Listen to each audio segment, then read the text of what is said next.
شکر ہے حسن نبی پاک صاحب لولاک سیاح افلاک صلی اللہ تعالی علیہ وآلہ وسلم کی امت مرحومہ میں پیدا فرمایا اور ہماری ہدایت رہنمائی کے لیے نبی پاک صلی اللہ تعالی علیہ وآلہ وسلم کے قلب انور پر قرآن پاک نازل فرمایا۔ آج 2025 کا پہلا جمعہ ہے۔ اللہ تعالیٰ قرآن حکیم کے اندر ارشاد فرماتا ہے افلا یتدبرون القرآن، کیا یہ لوگ قرآن کے اندر غور و فکر نہیں کرتے؟ اس آیت کریمہ سورہ نساء کی آیت نمبر 82، اس کو سامنے رکھتے ہوئے انشاءاللہ آج سے ہم قرآن پاک کے اندر غور و خوض کا سلسلہ شروع کریں گے، اور جمعے کے خطاب کے اندر انشاءاللہ بالترتیب قرآن پاک کی آیات بینات، ان کا ترجمہ، ان کا مفہوم، ان کی تفسیر بیان کرنے کی سعادت حاصل کی جائے گی۔ اللہ تعالیٰ کی بارگاہ میں دعا ہے کہ اللہ تعالیٰ ہمیں اخلاص کی دولت سے مالا مال فرمائے اور محض اپنی رضا کے لیے ہمیں اس کام کے اندر استقامت عطا فرمائے، اور اللہ تعالیٰ قرآن پاک کا درست معنی اور مفہوم بیان کرنے کی توفیق عطا فرمائے۔ سب سے پہلے یاد رہے اللہ تعالیٰ نے انبیاء علیہ السلام کی طرف کتابیں اور صحیفے نازل فرمائے۔ ہر کتاب کا کوئی نہ کوئی نام رکھا، اور وہ کتاب کے جو امام الانبیاء، محبوب کبریاء، شب معراج کے دولہ حضور اقدس صلی اللہ تعالی علیہ وآلہ وسلم پر نازل فرمائی، اس کا نام قرآن رکھا۔ اور بھی بے شمار قرآن پاک کے اسماء گرامی ہیں جو قرآن پاک میں جگہ بجگہ اللہ تعالیٰ نے ذکر فرمائے، جیسا کہ قرآن کا ایک نام فرقان بھی ہے، الکتاب بھی ہے، نور بھی ہے، ذکر بھی ہے، ذکرا بھی ہے، تذکرہ بھی ہے، ہدایت بھی ہے۔ تو قرآن کے بہت سے نام اللہ تعالیٰ نے قرآن پاک کے اندر ذکر فرمائے، لیکن مشہور نام اس کا القرآن۔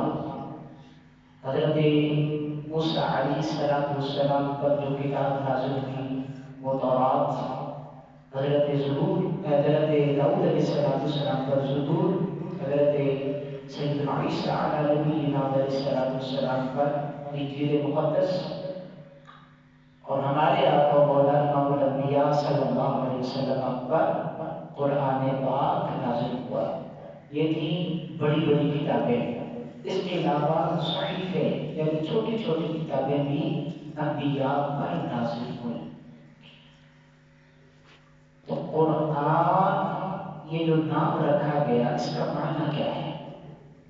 قرآن کے بارے میں مختلف قول ہیں، ان میں سے دو آپ کے سامنے میں عرض کرتا ہوں۔ مفسرین کرام فرماتے ہیں کہ قرآن کا جو لفظ ہے یہ یا تو قرآن سے بنا ہے یا قراءت سے بنا ہے۔ اس طرح کہ ہمارے آقا مولا امام الانبیاء صلی اللہ علیہ وسلم کا نام اس میں گرامی ہے محمد صلی اللہ علیہ وسلم۔ اب محمد بنا ہے حمد سے، تو حمد کا جو معنی ہے وہ محمد میں پایا جائے گا۔ اسی طرح احمد بھی بنا ہے حمد سے، حامد بھی بنا ہے حمد سے، محمود بھی بنا ہے حمد سے۔ تو کسی بھی مصدر سے جب مختلف الفاظ یا اسماء بنائے جاتے ہیں تو مصدر کا معنی ان اسماء میں، ان افعال میں ملحوظ ہوتا ہے۔ تو ایسے ہی قرآن بنا ہے قرآن سے یا قراءتن سے، دو اقوال۔ اب قرآن کا مطلب ہے جمع کرنا، قرآن کا مطلب ہے جمع کرنا۔ تو اس معنی میں قرآن کا مطلب ہوا وہ کتاب کہ جو جمع کرنے والی ہے۔ قرآن وہ کتاب کہ جو جمع کرنے والی ہے۔ اب کیا جمع کرنے والی ہے، اس کے بارے میں خود قرآن ہی ارشاد فرماتا ہے، اور مفسرین کرام نے قرآن پاک ہی کی روشنی کے اندر ارشاد فرمایا کہ جتنے بھی علوم اور جتنی بھی غیب کی خبریں اور ارشادات اللہ تعالیٰ کے مختلف آسمانی کتابوں کے اندر بکھرے پڑے تھے، قرآن ان سب علوم کو جمع کرنے والا ہے۔ قرآن ان سب علوم کو جمع کرنے والا ہے، یعنی جو کچھ تورات میں بیان ہوا، جو کچھ زبور، انجیل میں اور دیگر آسمانی صحائف میں بیان ہوا تھا، اس سب کا نچوڑ اللہ تعالیٰ نے قرآن پاک کے اندر جمع کر کے بیان فرما دیا۔ یعنی یوں کہہ لیں وَعَلَّمَ آدم الاسماء كلها، حضرت آدم علیہ السلام کو جو اللہ تعالیٰ نے تمام اسماء، جو چیزیں تھیں ان کے اسماء، ان کے نام بتائے، وہاں سے لے کر حضرت عیسیٰ علیہ السلام تک جتنے بھی انبیاء کے سینوں پر اللہ تعالیٰ نے اپنا کلام اتارا، ان کو حکمت بھری باتیں جو ہیں وہ تعلیم فرمائی، ان کو علم عطا کیا، ان کو مبارک عقل شریف عطا کی، ان سب کو اکٹھا کر دیا جائے تو اللہ تعالیٰ نے وہ سارے کا سارا قرآن پاک کے اندر جمع فرما دیا۔ اب قرآن اس بارے میں خود کیا کہتا ہے، آئیے قرآن پاک کی طرف چلتے ہیں۔ سورہ نحل کی آیت نمبر ہے 89، 99 نمبر آیت میں اللہ تعالیٰ ارشاد فرماتا ہے وَنَزَّلْنَا عَلَيْكَ الْكِتَابَ تِبْيَانًا لِكُلِّ شَيْءٍ۔ حبیب پیارے، ہم نے جو آپ پر کتاب نازل فرمائی ہے، یہ کتاب ہر شے کا واضح طور پر بیان ہے۔ تِبْيَانًا لِكُلِّ شَيْءٍ، ہر شے کا اس کے اندر بیان ہے۔ کوئی شے ایسی ہے ہی نہیں کہ جس کا واضح بیان، تبیان کہتے ہیں کھول کے بیان کر دینا، اس کی پوری جو ہے نا وہ ڈیٹا سامنے لے کے آ جانا۔ اللہ فرماتا ہے ذرے کائنات کے ذرے ذرے کی حقیقت اور ذرے ذرے کی جو واضح روشن بیان ہے وہ ہم نے قرآن پاک کے اندر رکھ دیا۔ لا رب ولا یابس الا فی کتاب مبین، کوئی خشک ایسا نہیں، کوئی تر ایسا نہیں، لیکن اس کا ذکر کتاب مبین میں ضرور موجود ہے۔ ہر خوش کو تر کا بیان قرآن پاک کے اندر۔ یہاں پر علماء کرام کی بہت سے اقوال ہیں، میں انشاءاللہ اگلے جمعے آپ کو بیان فرماؤں گا، کروں گا کہ علماء نے قرآن پاک کے ایک ایک لفظ کے کتنے کتنے معنی ہو سکتے ہیں، اس کے بارے میں اللہ نے جس کا جتنا سینہ کھولا اس نے کیا کیا بیان فرمایا کہ قرآن کی ایک آیت کے، قرآن کے ہر ایک لفظ کے مجھے اتنے معنی آتے ہیں۔ اب انشاءاللہ حضرت مولا کائنات مولا مرتضیٰ مشکل کشا شیر خدا باب مدینہ العلم امیر المومنین حضرت علی المرتضیٰ رضی اللہ تعالیٰ عنہ سے لے کر کے پھر دیگر مفسرین اور علماء اولیاء کے اقوال انشاءاللہ بیان کرنے کی سعادت حاصل کروں گا۔ میں مضمون کو آگے چلاتے ہیں تو فرمایا کہ یا تو یہ جمع کرنے سے مراد یہ ہے کہ اس میں سارے علوم جمع ہو گئے، جس طرح اللہ فرماتا ہے تبیانا لکل شیء، اس میں ہر شے کا روشن بیان ہے۔ یا فرمایا دعوت فی البدایات، اس میں کافی کتابیں ہوگی۔ یا دوسرا معنی اس کا یہ ہے کہ دیکھیں تورات آئی تھی خاص قبیلے کی طرف، ایک خاص قوم کی طرف، اور اس قوم کا نام تھا بنی اسرائیل۔ انجیل کا بھی ایک معاملہ تھا، یہ بنی اسرائیل کی طرف آئی، زبور بھی بنی اسرائیل کی طرف آئی، ایک قوم کی طرف جو بھی یاد تشریف لاتے رہے اور کتابیں لے کر آتے رہے۔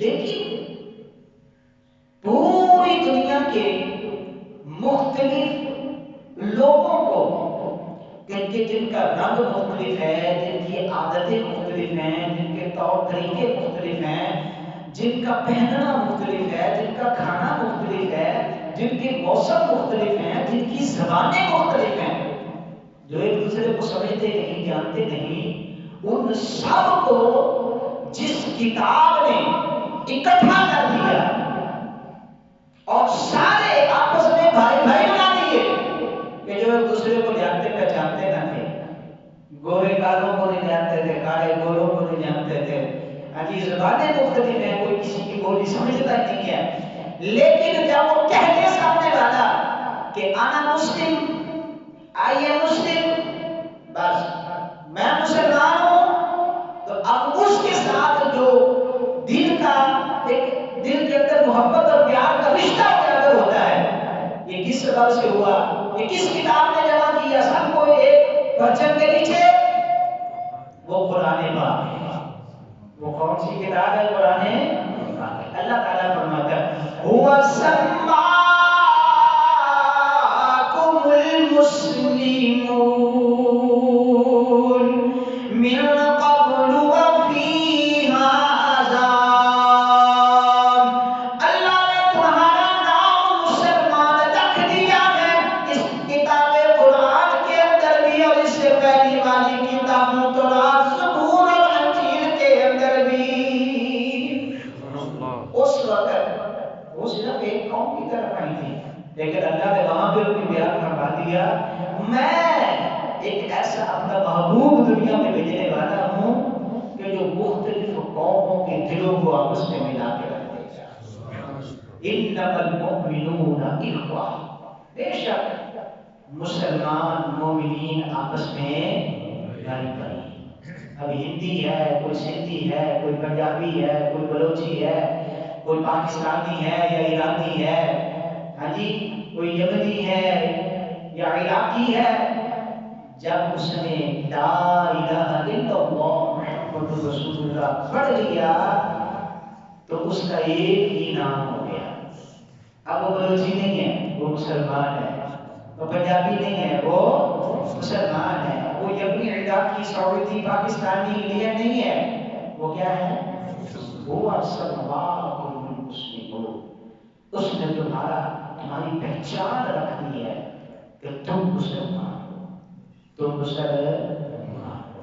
تو اس لیے جس کتاب نے سب لوگوں کو اکٹھا کر دیا وہ کتاب واحد قرآن پاک ہے۔ دنیا کائنات کی اور کوئی کتاب ایسی نہیں ہے کہ جس نے مختلف لوگوں کو، جماعتوں کو، گروپوں کو ایک ہی جھنڈے کے تلے جمع کیا ہو۔ پوری کائنات کے اندر اس کتاب نے سب لوگوں کو جمع کر دیا۔ اس لیے قرآن اگر ان سے بنا ہے جس کا مطلب ہوتا ہے جمع کرنا، تو قرآن اس لیے قرآن ہے کہ اس کے اندر یا تو سارے علم جمع ہے کیا اسی نے سارے لوگوں کو ایک جھنڈے تلے جمع کر دیا. اور دوسرا اعتماد ہے قراءت سے بھی بنا ہو. قراءت کا مطلب ہوتا ہے پڑھنا. قراءت کا مطلب ہوا پڑھنا. اب قرآن کا مطلب ہوا پڑھی جانے والی کتاب، وہ کتاب کہ جس کو پڑھا جائے. لیکن کتابیں تو ساری پڑھی جاتی ہیں، وہ کتاب ہی کیا وہ پڑھی نہ جائے. لیکن قرآن کو قرآن کیوں کہا کہ یہ پڑھی جانے والی ہے؟ وہ اس لیے کہ قرآن یہ وہ واحد کتاب ہے کہ جس کو اتنی مرتبہ پڑھا گیا اور اتنی مرتبہ پڑھا جا رہا ہے کہ جتنا دنیا کائنات کے اندر کسی اور کتاب کو نہیں پڑھا جاتا. ہر لمحہ ہر لحظہ دنیا کائنات کے کسی نہ کسی کونے خطے میں قاری قرآن تلاوت کرتے جا رہے ہیں. اب کوئی حالت نماز میں پڑھ رہا ہے، کوئی حفظ کرتے ہوئے پڑھ رہا ہے، کوئی منزل تیار کرتے سناتے پڑھ رہا ہے، کوئی ویسے ہی قرآن کی تلاوت کر رہا ہے. اپنے تو اپنے بیگانے بھی قرآن پڑھ رہے ہیں. یہ اس لیے اس کو قرآن کہا، وہ پڑھی جانے والی کتاب کہ جو دوست دشمن کی زبان پر بھی جاری ہے.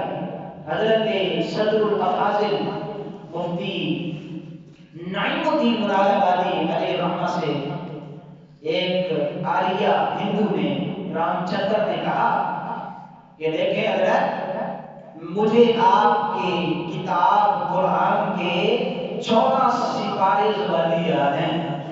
ہندو نے کہا کہ مجھے آپ کی کتاب کے 14 سپارے زبانی یاد ہیں، اور آپ بتائیں میری جو مذہبی کتاب ہے وید، اس کے آپ کو کتنے منتر یاد ہیں؟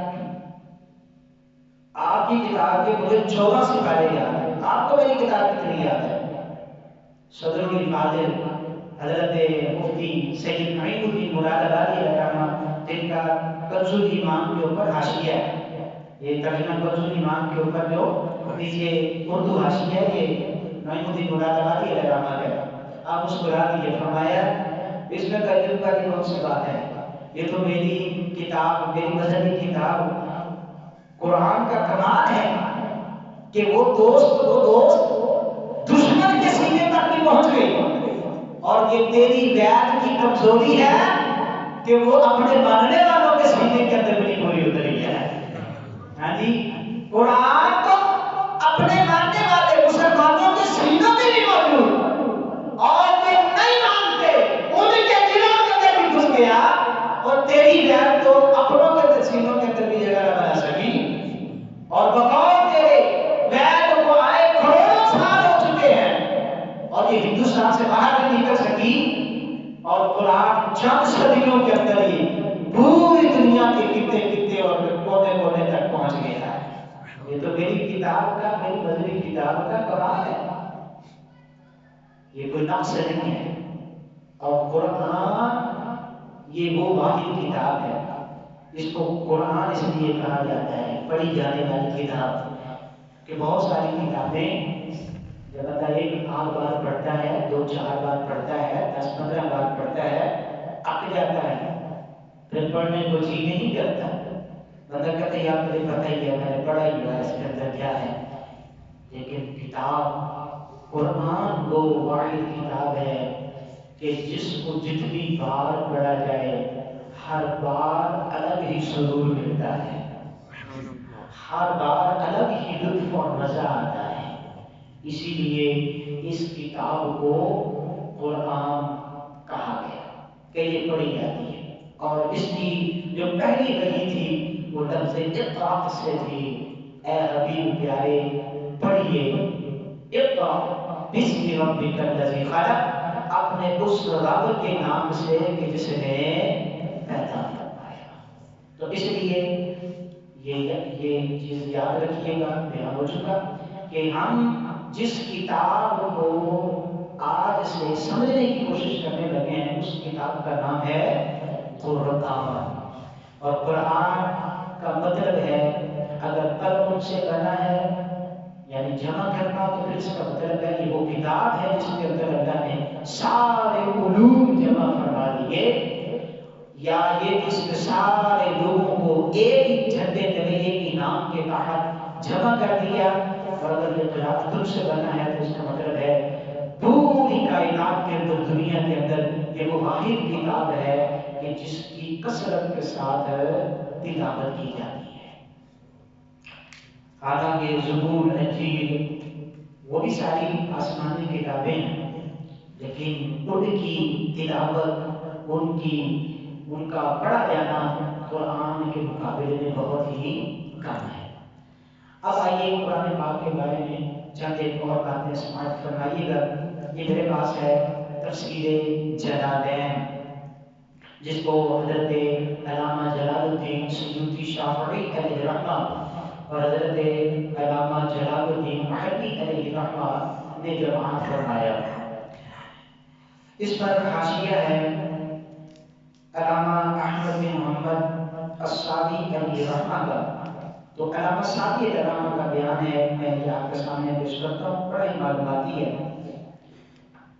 اگر آپ اس کو یہ اس طرح ویڈیو بن رہی ہے، بعد میں اس کو اپلوڈ کریں گے تو اس پہ ذرا مزید غور و فکر کریں گے تو انشاءاللہ بہت سارے جو ہے وہ علمی بدنی پھول کہہ لیں، آپ علمی نقطے کہہ لیں، اور قرآن مجید کی معرفت آپ کہہ لیں، تو آپ کو اس کو جاننے میں، سمجھنے میں بہت ہی آسانی ہوگی۔ آپ فرماتے ہیں وَعَلَمْ أَنَّ الْقُرْآنَ نُزِّلَ ليلة القدر جملة واحدة إلى السماء الدنيا في مكان يقال له بيت العزة على هذا الترتيب الذي تقرأه فإنه توقيفي۔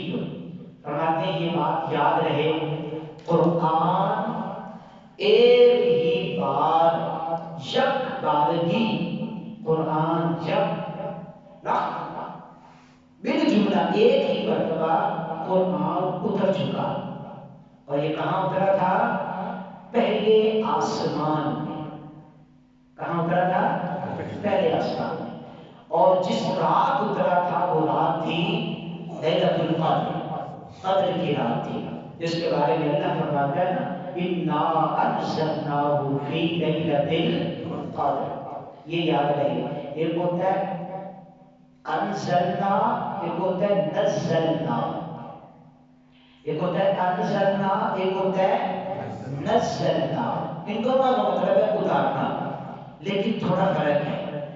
انزلنا کا مطلب ہوتا ہے یک بارگی اتارنا، سارے کا سارا ایک ہی مرتبہ اتر جانا، یہ ہے انزلنا۔ اور نزلنا کا مطلب ہوتا ہے تھوڑا تھوڑا اتارنا، نزلنا کا مطلب ہوتا ہے تھوڑا تھوڑا اتارنا۔ اور اللہ تعالیٰ نے یہ دونوں طرح کا اتارنے کا ذکر فرمایا۔ کہیں فرمایا کہ ہم نے قرآن کو یک بار بھی اتارا، اور کہیں اللہ فرماتا ہے ہم نے قرآن کو تھوڑا تھوڑا کر کے اتارا۔ اب اس کو سمجھا رہے ہیں علامہ صادی علیہ رحمہ، فرماتے ہیں کہ قرآن یک بار بھی اترا ہے، یہ پہلے آسمان پہ اترا، اور جس رات اترا تھا اس رات کا نام ہے لیلۃ القدر، قدر کی رات۔ اور جس آسمان کی جس جگہ پہ، جس مکان میں اترا تھا، اس جگہ کا نام ہے بیت العزہ، عزت والا گھر۔ اس کا نام کیا ہے؟ بیت العزہ۔ تو بیت العزت، عزت والے مکان میں یہ قرآن یک بار بھی اترا، اور اسی ترتیب کے ساتھ اترا جو ترتیب آج ہمارے پاس ہے، کہ پہلی سورت سورہ الحمد شریف ہے، دوسری سورہ بقرہ ہے، تیسری سورہ آل عمران ہے، چوتھی سورہ نساء ہے، تو یوں چلتے چلتے آخری سورہ ناس ہے۔ تو یہ جو ترتیب ہے قرآن پاک کی، اسی ترتیب پر قرآن یک بار بھی اتر چکا تھا قدر کی رات میں، پہلے آسمان کے مقام العزت پر۔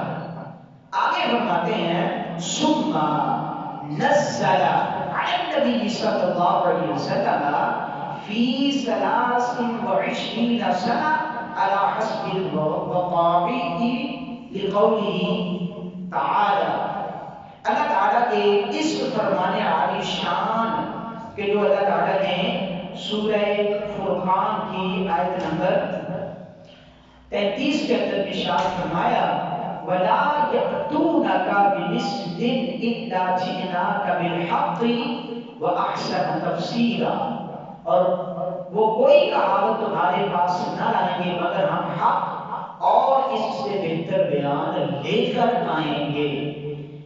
تو اس آیت کریمہ سے یہ بات آگے واضح ہوتی ہے کہ اللہ تعالیٰ نے پھر وہاں سے بیت العزت سے نبی پاک علیہ السلام کا قرآن کو تھوڑا تھوڑا کر کے نازل فرمایا جس طرح کے اس کی ضرورت پڑتی رہی۔ ٹھیک ہے جی، کوئی بھی حکم اللہ تعالیٰ نے جب نازل فرمانا ہوتا ہے تو جب اس کی ضرورت پیش آتی پھر وہ آیات اتر آتی۔ آپ قرآن پاک کی جب تلاوت کریں گے تفسیر کے ساتھ تو آپ کو جگہ ملے گا اس قرآن کی آیت کا شان نزول یہ ہے۔ پھر ایک واقعہ ہوگا کہ یوں ہوا تھا تو پھر اللہ تعالیٰ نے یہ آیت نازل فرما دی، یوں ہوا تھا تو پھر اللہ تعالیٰ نے یہ آیت نازل فرما دی۔ تو یوں فرماتے ہیں کہ 23 سال کے عرصے کے اندر اللہ تعالیٰ نے واقعات کی مناسبت سے تھوڑا تھوڑا کر کے پھر یہ قرآن نبی پاک علیہ السلام پر نازل فرمایا۔ آگے فرماتے ہیں لیکن لا علی حاضر ترتیب، لیکن یہ جو پہلے آسمان سے سرکار کے اوپر قرآن تھوڑا تھوڑا کر کے نازل ہوتا رہا، یہ اس ترتیب پر نازل نہیں ہوا کہ سب سے پہلے سورہ الحمد نازل ہوئی ہو پھر سورہ بقرہ نازل ہوئی ہو، بلکہ اس میں ترتیب کا کوئی لحاظ نہیں رکھا گیا، بلکہ قرآن کے بیچوں بیچ سورتوں کے آیات نازل ہوتی رہی۔ تو یوں 23 سال کے عرصے کے اندر یہ قرآن پاک مکمل ہو گیا، اور فرماتے ہیں کہ فَإِنَّهُ نزل علیہ 83 سورہ بمکہ قبل الہجرہ وبالمدینہ 31 علی تحقیق۔ فرماتے ہیں کہ قرآن پاک کی جو سورتیں ہیں ان کی تعداد ہے 114۔ ان 114 سورتوں میں سے 83 سورتیں 83 سورہ یہ وہ ہیں جو ہجرت سے پہلے نازل ہوئی، یہ وہ صورتیں ہیں جو ہجرت سے پہلے نازل ہوئی، اور ان کا نام ہے مکی صورتیں۔ ان کا نام کیا ہے؟ مکی صورتیں۔ اچھا یہ یاد رہے، بعض دفعہ یہ کہہ دیا جاتا ہے مکی صورتیں وہ ہیں جو مکے میں نازل ہوئی، مدنی صورتیں وہ ہیں جو مدینے میں نازل ہوئی۔ ایسا نہیں ہے، کیونکہ بہت ساری کچھ صورتیں جو تھیں وہ مکے مدینے کے درمیان میں نازل ہوئی، کچھ صورتیں جو ہے وہ طائف کے اندر نازل ہوئی، کچھ جو ہے وہ دیگر مقامات پہ نازل ہوئی۔ تو ان کو ایسا نہیں کہا جاتا یہ طائفی صورت ہے، یہ بدری صورت ہے، بات سمجھ آ رہی ہے؟ تو اس میں اصول یہ ہے کہ جو ہجرت سے پہلے نازل ہوئی وہ مکی ہے، چاہے مکے میں نازل ہوئی یا مکے کے ارد گرد نازل ہوئی یا طائف میں نازل ہوئی، اور جو ہجرت کے بعد نازل ہوئی وہ مدنی ہے، چاہے وہ مکے میں نازل ہوئی ہو۔ جس طرح سرکار جب فتح مکہ کے لیے جب سرکار تشریف لائے تھے اور حجت الوداع کے لیے جب تشریف لائے تھے تو اس وقت بھی کچھ آیات اور صورتیں نازل ہوئی تھیں، تو ان کو مکی صورتیں نہیں کہا جاتا، اگرچہ وہ مکے میں نازل ہوئی تھیں وہ مدنی ہی کہلائیں گی۔ تو فرماتے ہیں 83 صورتیں وہ ہیں جو مکی ہیں یعنی ہجرت سے پہلے نازل ہوئی، اور 31 صورتیں وہ ہیں کہ جو مدنی ہیں یعنی ہجرت کے بعد نازل ہوئی۔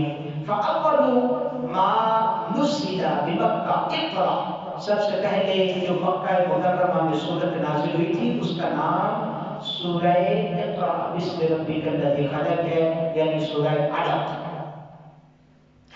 اور وَآخِرُ مَا نُزِّلَ بِهَا، اور مکے کے اندر جو آخری سورت نازل ہوئی تھی جس کے بعد سرکار نے ہجرت کی وہ کون سی سورت ہے؟ فرماتے ہیں اس کے بارے میں 3 اقوال ہیں۔ نمبر 1، یا تو وہ سورہ العنکبوت ہے، یا ایک اور یہ بھی قول ہے کہ وہ سورہ مومنون ہے، اور یہ بھی قول ہے کہ وہ سورہ ویل للمطففین ہے۔ یہ تین اقوال ہیں کہ ان میں سے کوئی نہ کوئی ایک سورت جو ہے وہ مکے میں آخری اترنے والی سورت تھی۔ اس کے بعد کوئی اور سورت مکے میں نازل نہیں ہوئی، حتیٰ کہ نبی پاک علیہ الصلوۃ والسلام مکہ مکرمہ سے ہجرت کر گئے۔ اب جب مدینہ پاک میں پہنچے تو سب سے پہلے مدینہ پاک میں کون سی سورت نازل ہوئی تھی؟ سرکار دو عالم صلی اللہ علیہ وسلم پر تو فرماتے ہیں وَأَوَّلُ سُورَةٍ نُزِّلَتْ بِالْمَدِينَةِ الْبَقَرَةُ، مدینہ پاک میں جو سب سے پہلی سورت نازل ہوئی تھی اس سورت کا نام سورہ بقرہ ہے۔ اللہ فی ذالک الکتاب لا ریب فیہ، یہ جو دوسری سورت ہے ترتیب کے اعتبار سے۔ وآخر سورۃ نزلت بها المائدہ، اور مدینہ پاک میں جو سب سے آخری سورت نازل ہوئی تھی وہ سورہ مائدہ ہے۔ وہ کون سی سورت ہے؟ سورہ مائدہ، 114 سورتیں مکمل۔ سورہ مائدہ کے بعد اب اور کوئی سورت نبی پاک علیہ الصلوۃ والسلام پر نازل نہیں۔ اب یہ تو تھا سورتوں کے اعتبار سے۔ فرماتے ہیں کہ اس میں بعض صورتیں ہیں ان کے بارے میں اختلاف ہے، جس طرح کہ سورہ فاتحہ کہ یہ مکی ہے یا مدنی ہے، اس کے بارے میں مختلف اقوال ملتے ہیں۔ بعضوں نے فرمایا یہ مکی ہے، بعضوں نے فرمایا یہ مدنی ہے۔ اس میں جو ہے وہ تقدیم بیان کرتے ہوئے علامہ صاحب علیہ رحمہ فرماتے ہیں کہ ممکن ہے یمکن تکرار نزولھا، کہ یہ مکے میں بھی نازل ہوئی ہو، مدینے میں بھی نازل ہوئی ہو۔ سورہ فاتحہ یہ وہ سورت ہے جو بار بار نازل ہوئی، نبی پاک علیہ السلام پر بار بار نازل ہوئی، اور انشاءاللہ اس کی جو فضائل ہیں، جو اس کے منافع ہیں وہ بیان ہوں گے۔ ایک میں بیان کر دیتا ہوں۔ فرمایا کہ پورے قرآن کا جو نچوڑ ہے، پورے قرآن کا جو نچوڑ ہے وہ اللہ تعالیٰ نے سورہ فاتحہ کے اندر رکھ دیا ہے۔ جس کو سورہ فاتحہ سمجھ آ گئی اس کو سمجھ لے پورا قرآن ہی سمجھ آ گیا۔ مولا کائنات کریم قدسہ شیر خدا کرم اللہ تعالیٰ وجہ الکریم فرماتے ہیں اگر میں چاہوں کہ میں سورہ فاتحہ کی تفسیر کروں تو میں 70 اونٹ بھر دوں۔ کتنے اونٹ بھر دوں؟ 70 اونٹ۔ اب اندازہ لگائیں ایک اونٹ کتنا بوجھ اٹھاتا ہے، اب اتنے اوراق 70 اونٹوں کی تعداد کے مطابق صرف ایک سورت سورہ فاتحہ کی تفسیر ہے۔ تو فرمایا کہ پورے قرآن کا یہ نچوڑ ہے۔ تو فرماتے ہیں اس کے بارے میں یہ ممکن ہے کہ یہ مکے میں بھی نازل ہوئی ہو، مدینے میں بھی نازل ہوئی ہو، اور فرماتے ہیں کہ اب یہ تو تب سورتوں کے اعتبار سے، اب آیتوں کے اعتبار سے سب سے پہلی آیت کون سی تھی، سب سے آخری آیت کون سی تھی، مکے میں کون سی تھی، مدینے میں کون سی تھی۔ اور یہاں پر ایک درس عبرت ہے، اگرچہ 2-4 منٹ اوپر ہو جائیں لیکن ہم اس کو سمجھیں گے، کیونکہ ہمارے رب العالمین نے جس بات پہ جا کر کے وحی کا سلسلہ ختم کر دیا اس کی حقیقت کو ہم نے سمجھنا ہے۔ دیکھیں نا پورا لیکچر ہوتا ہے، ایک بیان ہوتا ہے، گھنٹے کی تقریر ہوتی ہے، لیکن کوشش ہوتی ہے کہ جو آخری 1-2 منٹ کی گفتگو ہو وہ پوری تقریر کا نچوڑ ہو۔ تو اللہ تعالیٰ نے پوری وحی کا نچوڑ کیا نکالا، کہاں آ کر کے بات ختم کی، اس کو بھی ہم انشاءاللہ دیکھیں گے۔ تو فرمایا پہلی آیت جو نازل ہوئی تھی وہ تھی اقرأ بسم ربک الذی خلق، اور اس کے ساتھ آگے 4 آیتیں اور ہیں، یعنی 5 آیتیں،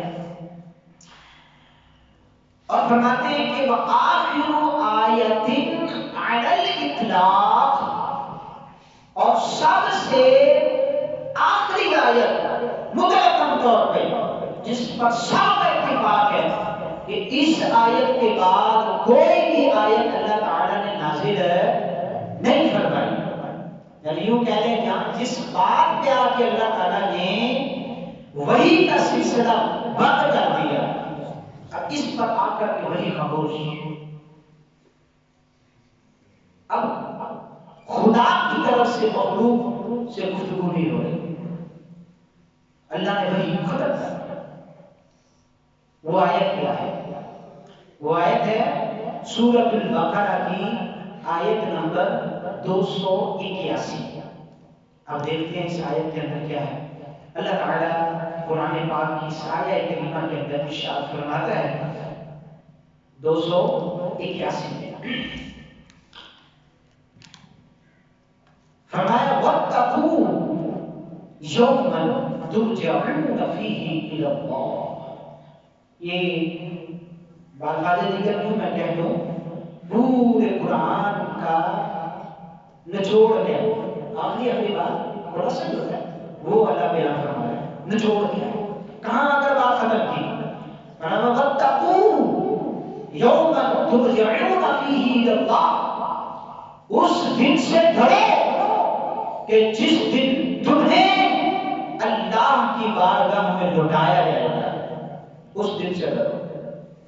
ثم توفى كل نفس ما كسبت وهم لا يظلمون، پھر اس دن ہر جان نے جو کچھ کمایا ہوگا، یعنی وہ نیکیاں ہیں یا بدیاں ہیں، برائیاں ہیں، وہ گناہ ہے یا ثواب ہے، ہر جان کو ثم توفى كل نفس، ہر جان کو پھر اس کا کمایا ہوا پورا دیا جائے گا، وَهُمْ لَا يُظْلَمُونَ، اور کسی پر ذرہ برابر بھی لڑکی برابر بھی ظلم نہیں کیا جائے گا۔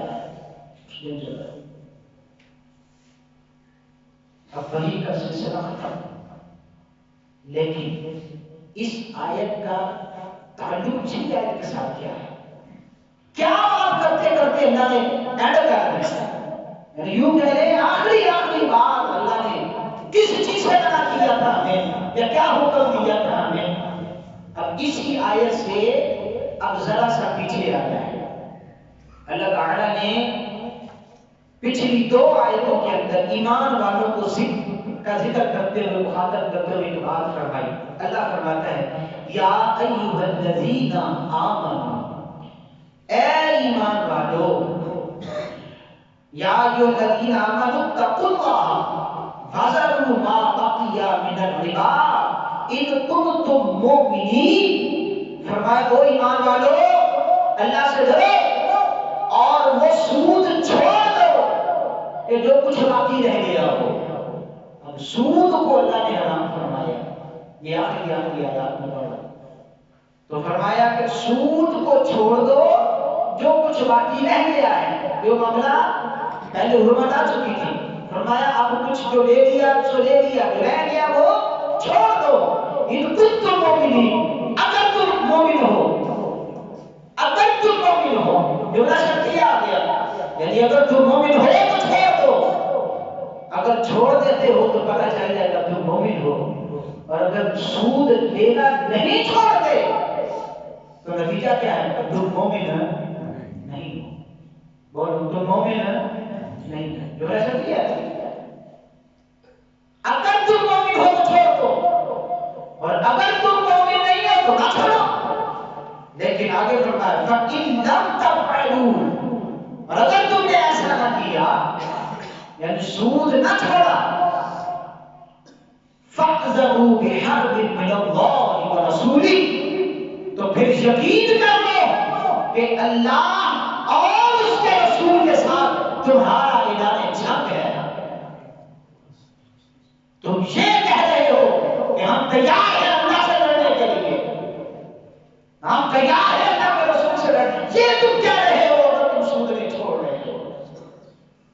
اور فرمایا کہ وَإِن تُبْتُمْ فَلَكُمْ رُءُوسُ أَمْوَالِكُمْ لَا تُظْلِمُونَ وَلَا تُظْلَمُونَ، لا تظلمون ولا تظلمون، فرمایا اور اگر تم سچی توبہ کرو تو اپنا اصل مال واپس لو جو تم نے دیا تھا، اپنا اصل مال واپس لو، نہ تم کسی کو نقصان پہنچاؤ اور نہ تمہیں نقصان پہنچایا جائے، پورا اپنا جو مال دیا تھا وہی لے لو واپس، اگر تم توبہ کرتے ہو۔ نہیں توبہ کرتے تو یاد رکھو تمہارا اللہ کے ساتھ اعلان جنگ ہے، اس کے رسول کے ساتھ اعلان جنگ ہے۔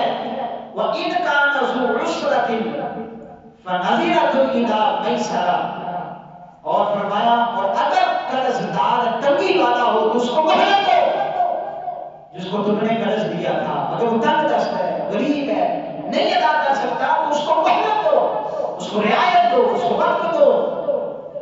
وَإِن تَصَدَّقُوا خَيْرٌ لَكُمْ إِن كُنتُمْ تَعْلَمُونَ، اور اگر تم بالکل ہی چھوڑ دو جو تم نے اس سے قرضہ لینا تھا، صدقہ کر دو اس پر، بالکل ہی چھوڑ دو، تو فرمایا یہ بہت ہی بھلا ہے، ان کنتم تعلمون، اگر تم اس کو جانتے ہو۔ اب یہ باتیں اللہ تعالیٰ نے ارشاد فرمائی، فرمایا پہلے کہ ایمان والو جو سود باقی رہ گیا اس کو چھوڑ دو، اگر تم ایمان والے ہو، اور اگر تم نہیں چھوڑتے تمہارا خدا کے ساتھ لانے جائیں گے، تمہارا خدا کے رسول کے ساتھ لانے جائیں گے، اور فرمایا کہ اگر تم جو ہے وہ توبہ کر جاؤ تو پھر اصل مال واپس کر دو، نہ تم زیادتی کرو نہ تم پر زیادتی کی جائے، اور اگر اگلا وعدہ تنگ دست ہے تو تم اس کو مہلت دو، اور اگر بالکل ہی معاف کر دو تو یہ بڑا بھلے کا کام ہے اگر تم سمجھتے ہو۔